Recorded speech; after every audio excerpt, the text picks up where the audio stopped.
मैं तो इस चीज में ये कहना चाहता हूँ, खास आश्रय का पद करने के पहले, कि भरत दादा ने एक पक्ष तो बताया, दूसरा पक्ष मैं बताता हूँ।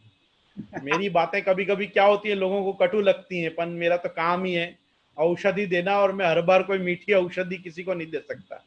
तो भाई औषधि के लिए तो सबको थोड़ी कड़वास के साथ तैयार रहना ही चाहिए। और ऐसे भी सचिव मित्र अरु वैद्य गुरु प्रिय बोले भय आस, तो इसलिए मैं प्रिय नहीं बोलूंगा।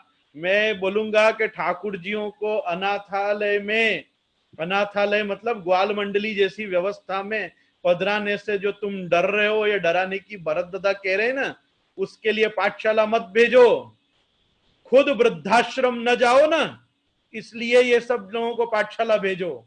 नहीं तो तुम खुद भी दिखोगे कोई ना कोई वृद्धाश्रम में, और ये तुमको पैसा भेजते रहेंगे कि पप्पा मम्मी ने खवड़ा भी दे जो, समझे?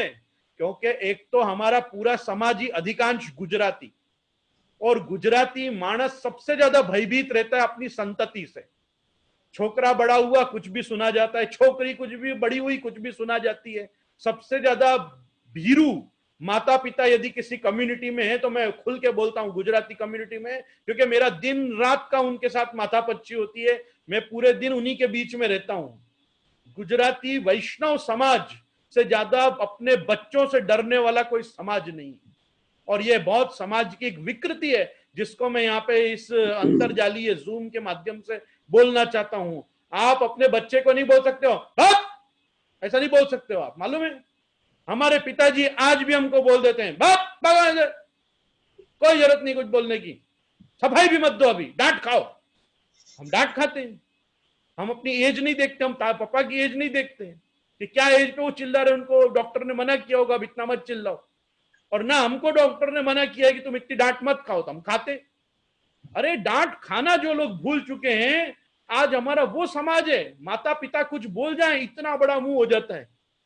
दसों दस माथा रावण के एक बच्चे में देख लो आप, कितना मुंह फूल जाता है माता पिता की डांट खा के। ये क्या हो रहा है समाज में? सहनशीलता की कमी। इनको आप विवेक धैर्य आश्रय का निरूपण करोगे? कैसे करोगे? इनको विवेक धैर्य आश्रय दोगे? नहीं हो सकता है। विवेक धैर्य आश्रय के लिए जरूरी है पहले लोग बड़ों की और गुरुजनों की डांट खाता सीखें। जो लोग अपने बड़ों से प्रताड़ित नहीं हुए ना, जो वो लाड़येत पंच वर्षानी 10 वर्षानी टाड़येत, ये जो लोग जब तक 10 साल तक मार जिनने नहीं खाई है ना बड़ों की, चाहे वाणी से या क्रिया से, वो लोगों का कभी भी संप्राप्त षोडशे वर्षे पुत्र मित्र वधाचरित होने वाला ही नहीं है। वो बड़े होके भी अपने मम्मी पापा को अपना फ्रेंड नहीं मानेंगे, अपने सीक्रेट्स जाके दूसरे फ्रेंड्स को बता के आएंगे, माँ बाप से शेयर नहीं करेंगे। और जो बच्चे अपने माँ बाप से शेयर नहीं करेंगे ना, वो बच्चों का भविष्य दुर्भाग्यपूर्ण ही रहने वाला है। और इस समय पर जो व्यक्ति, व्यक्ति से परिवार, परिवार से कुटुंब, कुटुंब से समाज, समाज से राष्ट्र की परिस्थिति हो रही है, इसमें यदि हिंदू हिंदुत्व को जानने वाला नहीं रहा और हिंदुत्व को जान के हिंदू धर्म को जीने वाला नहीं रहा, तो उसका आगे कोई भविष्य नहीं है। यदि तुमको अपना भविष्य गर्त में मांसाहारी लोगों के साथ एक टेबल पे बैठ के मांस भक्षण करते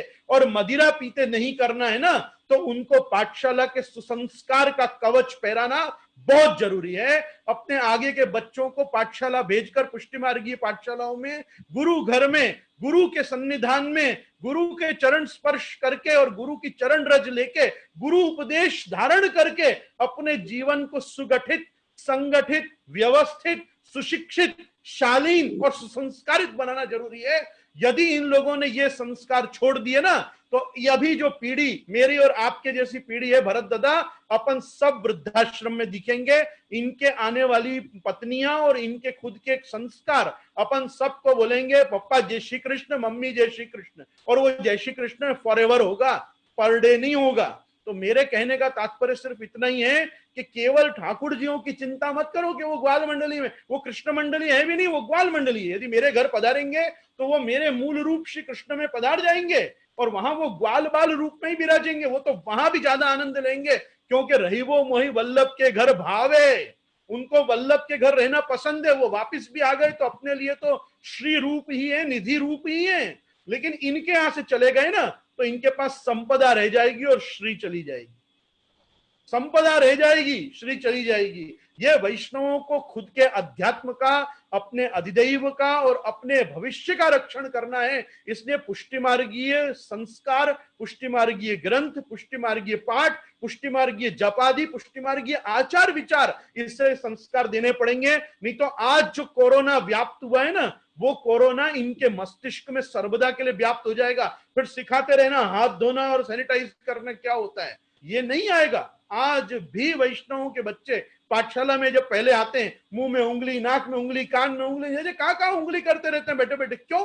क्योंकि घर में उनको नहीं बताया जाता है कि तुमने मुंह में हाथ डाल दिया, जाओ हाथ खासा करके आओ, जाओ हाथ धो के आओ। जहां पे घर से ही कोई चीज शुरू नहीं हो रही है, वहां आचार्य देवो भव क्या करेगा?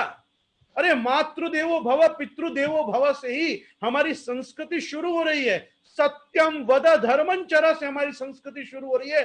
पहले घर से उसको सत्य बोलना सिखाओ, उसको धर्म को जीना सिखाओ। धर्मं चर, चर मतलब खाओ भी धर्म, जियो भी धर्म, हगो भी धर्म। तुम हर वस्तु धर्म के साथ चलो।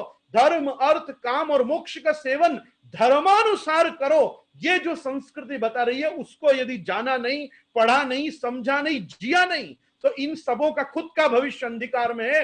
पुष्टि मार्ग का भविष्य तो स्वयं प्रकाश है। पुष्टि मार्ग आज तक ज्वाजल्यमान रहा है और आगे भी ज्वलंत अपने सिद्धांतों से रहेगा ही। उसको कोई प्रकार का भय भी नहीं। धर्मे नास्ति भयम क्वचित। जो भय है वो इन लोगों को है।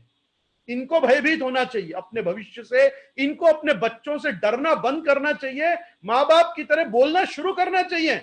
आम नहीं कराए, અહીંયા રહેવું હોય તો આ પ્રકારે જ રહેવું પડશે, તારો ઘર કરી લે જુદો, મારા ઘરનું આજ ક્રમ છે, મારા ઘરની આજ અપ્રસ છે, મારા ઘરની આજ મેંડ છે, મારા ઘરે ઠાકોરજીમાં દંડવત કર્યા વગર જતો નહીં, આવ્યા તો આવતાની સાથે ઠાકોરજીને ને વડીલોને દંડવત કરજે।